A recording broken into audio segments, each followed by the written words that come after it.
dia semua orang begitu sayang, suka, happy, share everything kat thread, kat social media. Memang tak ada yang negatif, semua positif. Untuk Izzuan juga, Izzuan diangkat sebagai yang sangat menghargai Era. Era sendiri disayangi semua. Macam mana buat tu? Alhamdulillah very positif. Ada yang menangis semua. Masya Allah, sebenarnya ianya di luar jangkaan kita. Bila mana ramai yang mendoakan. Macam saya katakanlah, saya rasa saya macam ada sebuah keluarga yang besar sangat bila diberi limpahan kasih sayang macam tu. Dan saya sangat gembira kerana ramai juga yang semakin boleh menerima suami yang sebelum ni dia tak tahu siapa dia ni.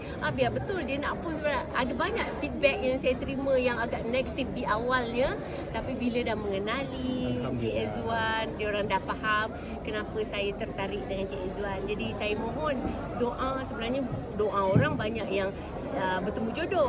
Saya rasa yang lebih penting doanya ialah selepas bertemu jodoh ni biarlah berkekalan selamanya. Izzuan, bila tengok isteri sangat disayangi satu Malaysia, semualah Indonesia pun ada juga yang memujikan. So macam mana perasaannya tu? Takut tak?